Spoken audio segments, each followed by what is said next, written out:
This is the Initiates Podcast. Here, we create space to explore the path of initiation as we reawaken the forgotten wisdom that resides within us all.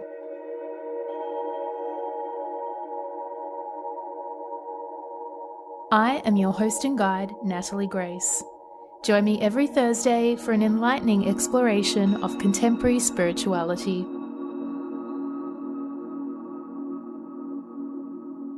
It's my honour to journey with you.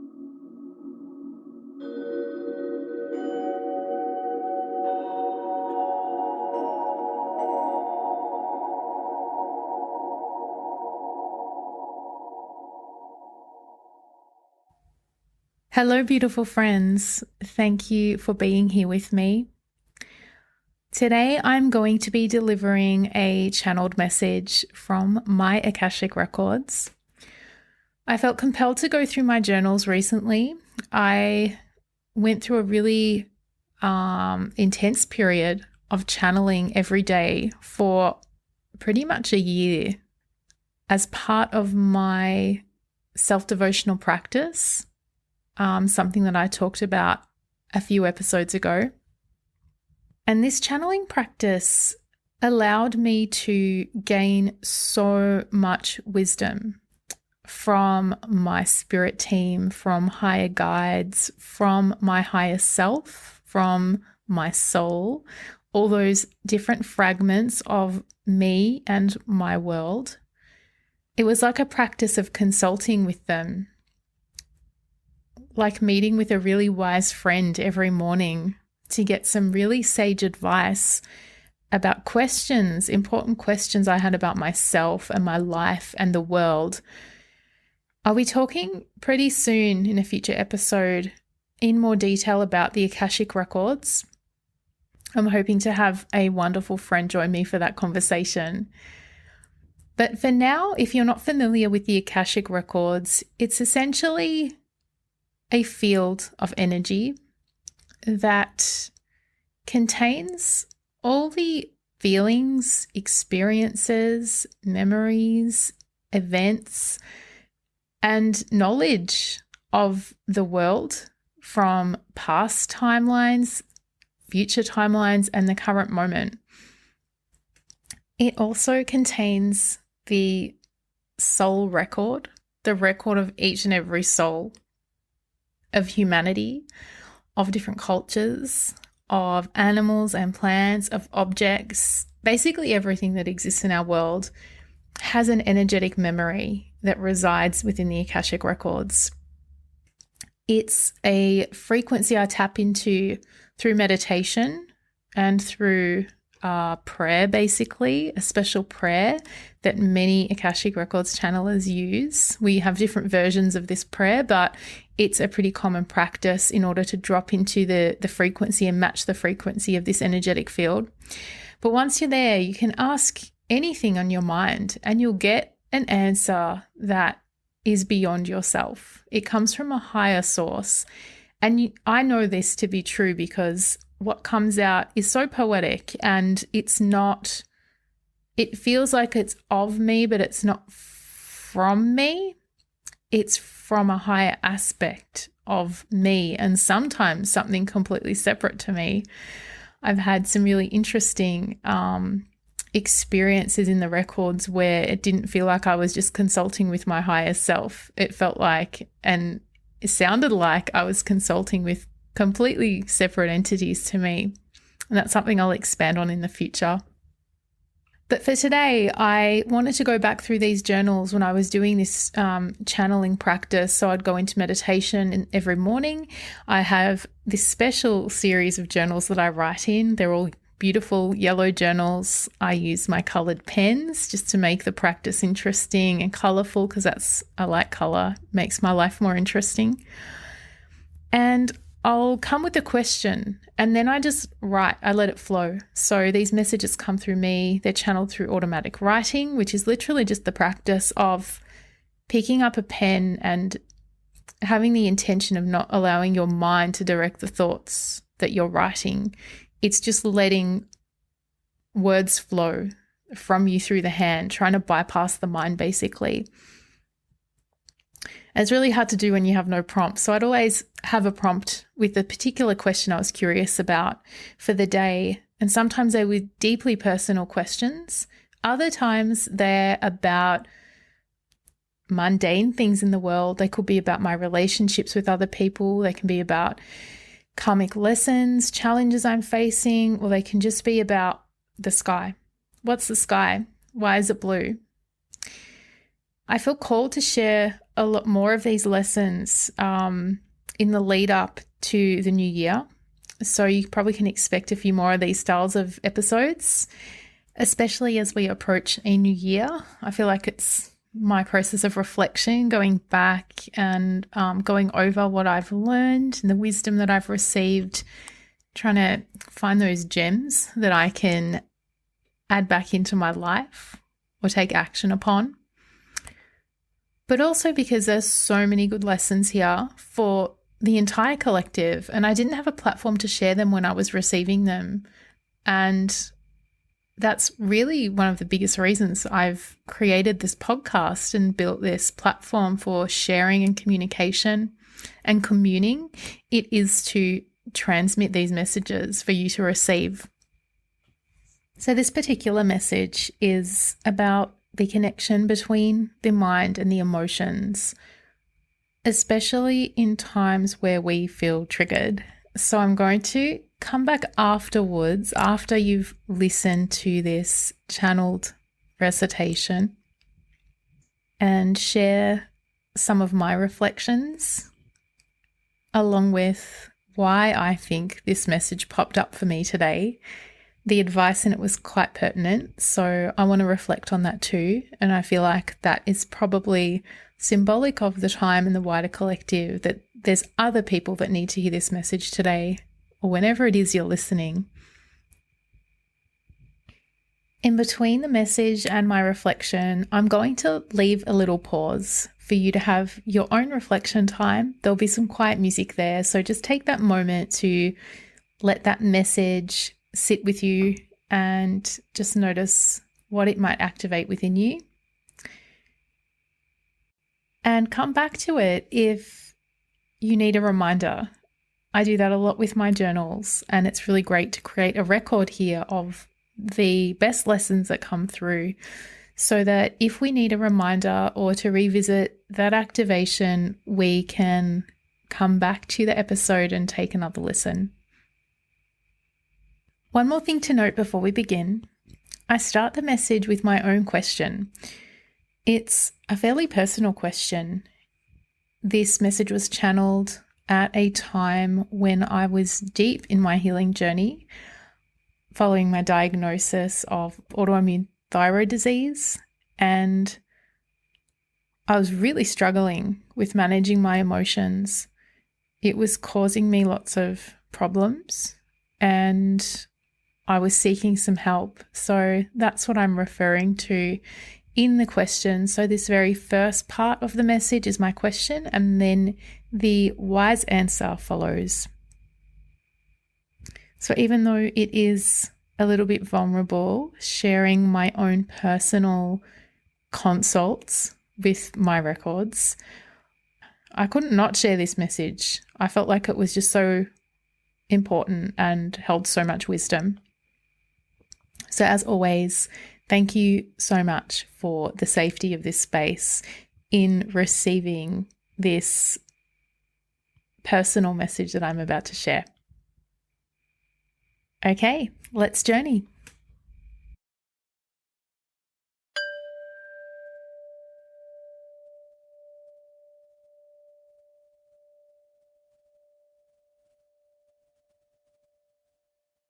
I'm having problems managing my emotions.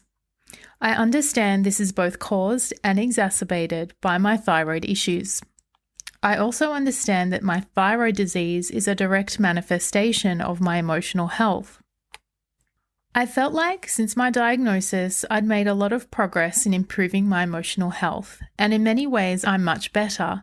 I have more confidence, more ambition, and more inspiration. But I still have problems controlling the anger I feel when I believe I'm hurt or neglected or treated badly.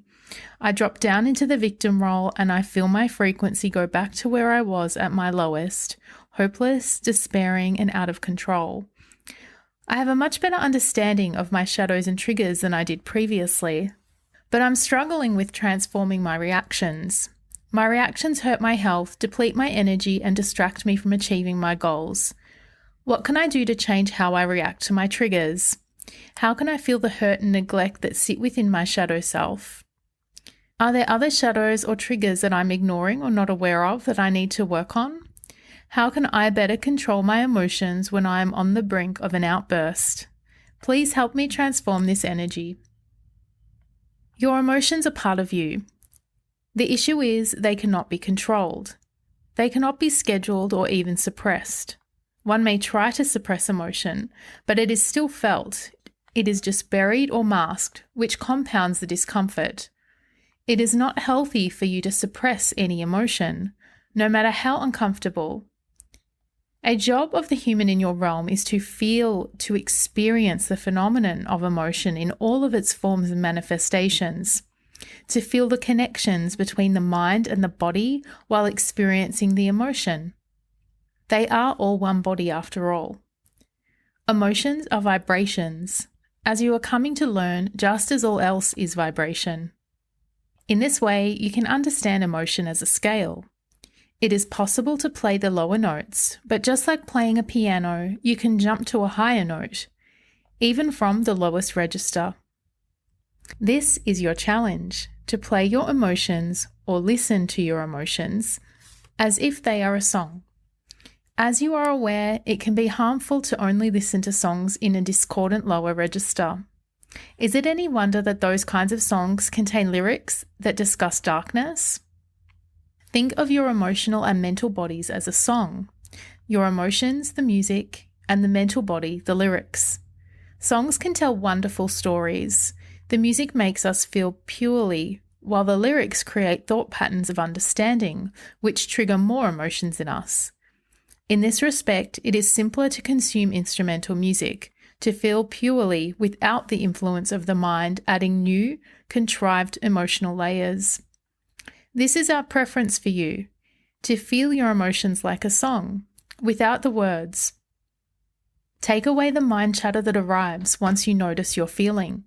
It is what complicates your reactions. The stories you tell when you are in lower emotional states do harm and compound your emotion to become even heavier. Instead of trying to mind talk your way higher, we want you to stop talking and to simply sit with your feelings as if they are a song being played to you. Witness the song. Thank the musicians for the experience of feeling, and then try to let the song go. It is not any use to hold on to a song. It is there for us to hear and feel as it is played. If you do this, you will find you can process and move through the experience of feeling low emotions. We encourage you to then return to your thought process once you feel calm. Direct the thoughts to will you to an action that is useful and separate to what you just felt. Something that will direct your energy somewhere new. Going into the garden is perfect, as the plants will help to calm and ground you and share healing energy with you. Remember to thank them for this act and send them love in return. If you cannot go outside, simply think of watering your plants, pulling weeds, planting seeds, or any other gardening activity. Imagine you are in the ocean or shower or even cooking food. There are other thoughts that can reset your energy. Being cleansed is very useful. Imagine your aura changing colour, changing from dirty to clean. Finally, think of little bread. He is delicate of heart, but has chosen to be with you at this time. He is an angel friend here to support you. When you feel anger, rage, or hatred, please think of raising your vibration for him. Screaming does harm not only to you, but also him, and taints the energy of the space you all reside in. He gives you so much healing energy to balance this. You are not aware of the magic he employs to cleanse you and your home. Thank him by actively focusing to create harmony and love, as those frequencies will bond to your space for everyone's benefit. Be well, in love. End transmission.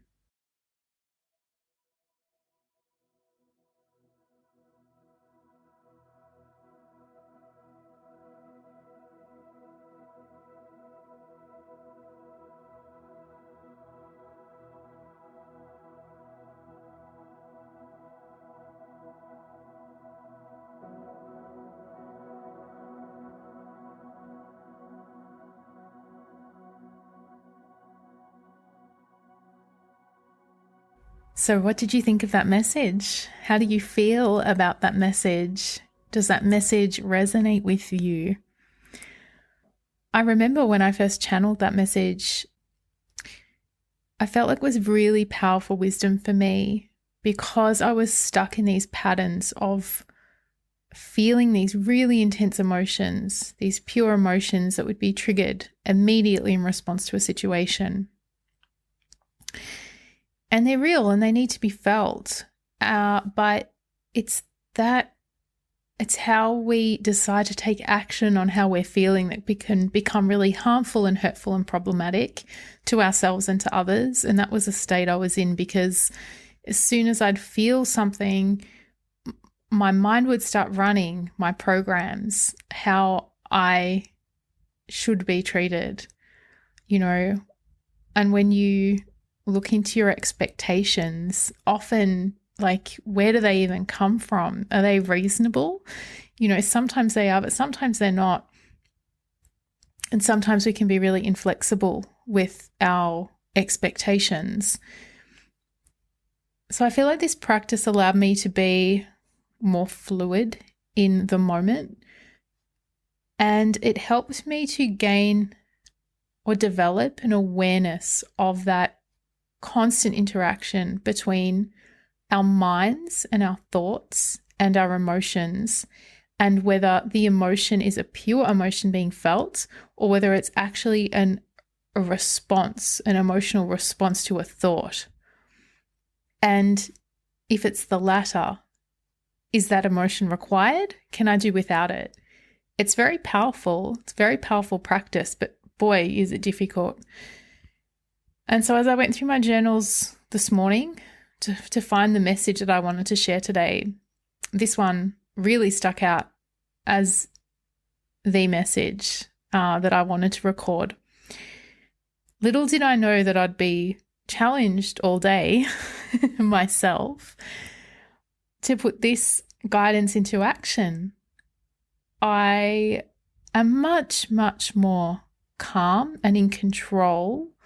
And I don't want to say in control, that's the wrong word, in awareness, in active awareness of my thoughts and emotions than I was when I first received this message. I've done a lot of work. If you've heard the past 4 or so episodes, I talk through a lot of my processes in regards to all the shadow work and the self-reflection and the self-devotion and all those kinds of things that go along with transformation. And so I've come a long way, but this is a lifelong mastery to have an in-the-moment awareness of how the mind wants to create emotional reactions that aren't necessary. Sometimes they are, but most often they're not. And so today I felt like my needs weren't being met, and that made me feel it, triggered my childhood wounds of feeling neglected. And that is what then always triggers my mind to start running and thinking about all the ways that I expect I should be treated. And when our childhood wounds are triggered, often we react in childish ways. So this is the behavior that this practice is trying to counter for me. At that time, it was actually a lot of anger, but now it's more hurt and upset.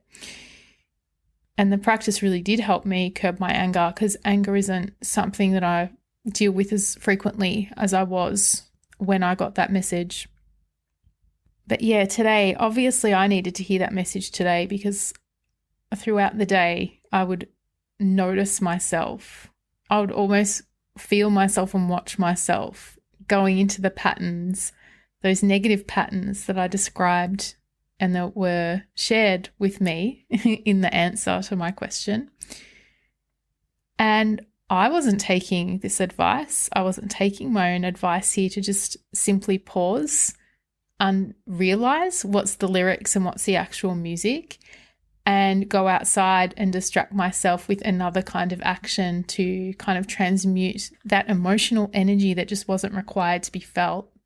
So I want to make that clear distinction that I feel like that initial instantaneous emotional feeling that we have when something happens, whether it's negative or positive or something in between, that's always true. That's what we're here to feel. What this particular advice is trying to help us with is when we start spiraling into unnecessary additional layers of emotional reaction that we're placing there through our thought processes. Because clearly the wisdom from the Akashic Records is saying that those spiraling emotions don't need to be felt, and they actually do us harm if we allow that process to occur. And the advice and guidance here is practical ways that we can actually step into the driver's seat and redirect our reaction, which is really powerful. So I just wanted to say it's not as easy as receiving this message and then it is done. No, this is the removal of a tiny fragment of ignorance that now that we know, we've received this message, we've heard it, we've understood the lesson, it's now a challenge for us. We're challenged to actually put this learning or understanding into action. And so, as always, the awareness comes first, but then the practical action is where we actually integrate what we've learned and prove to ourselves our own evolution.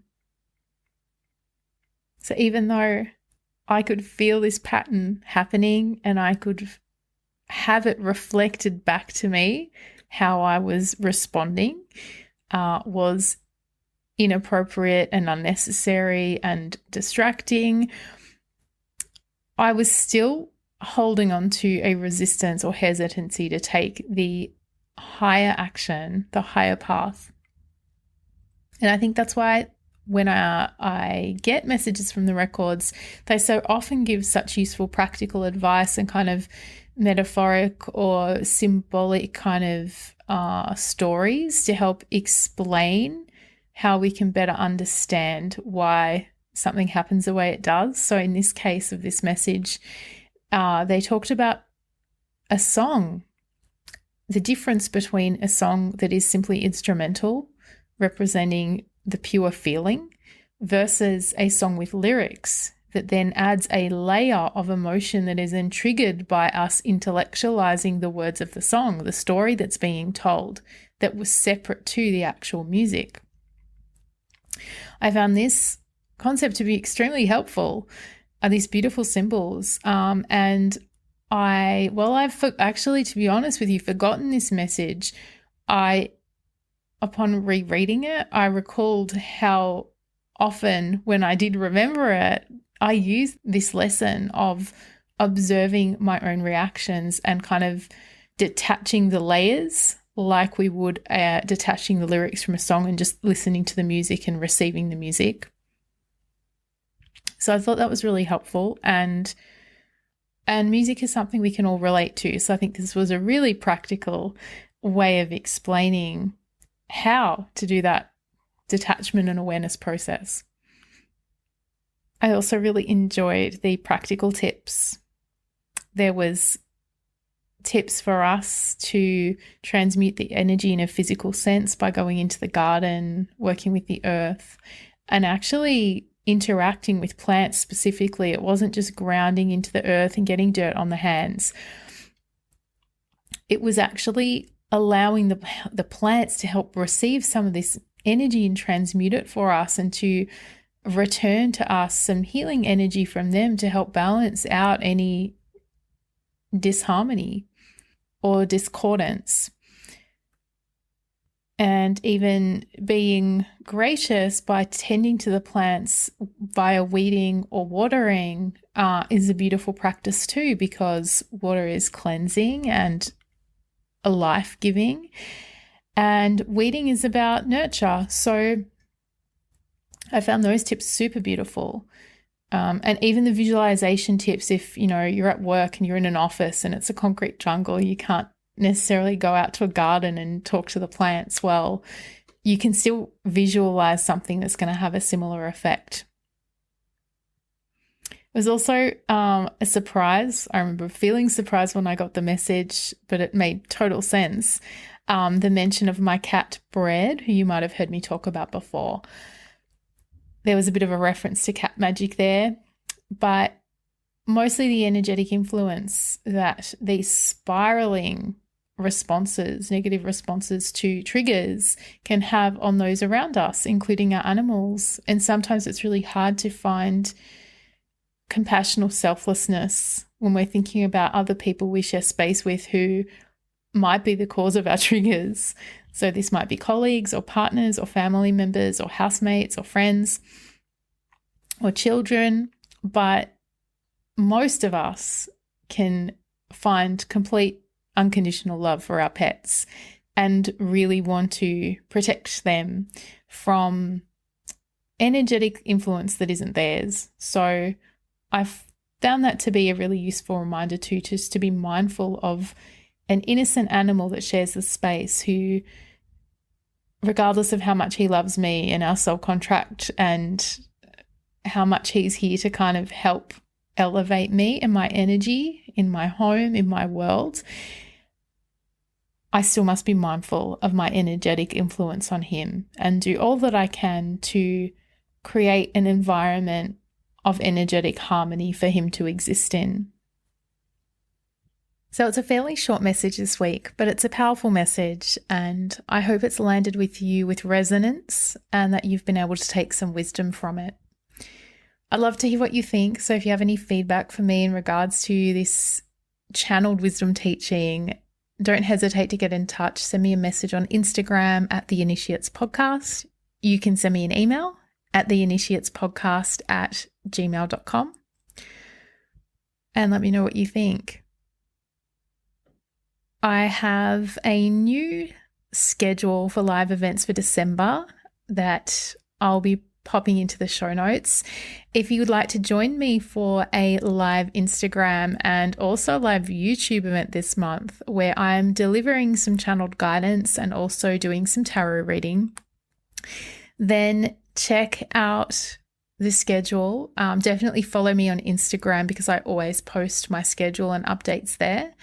And I recommend you go and follow me on YouTube if you don't already. I'm building a cool little community over there. So if you've subscribed to me on YouTube, hello, shout out to you guys. So I'm going to be throwing a bit of an end of year event on YouTube, a community event. So if you like my vibe, there are other people that share this vibe too. And I'd love to bring you all together. So go follow me, subscribe on YouTube, follow me on Instagram. It's at The Initiates Podcast for both YouTube and Instagram. I'll also pop links to those profiles into the show notes for you. Make sure you click all the bells so you get notifications for new posts so you can stay tuned to my announcement for December events. That's it for this week. Thank you again for joining me. It's been an honor to journey with you.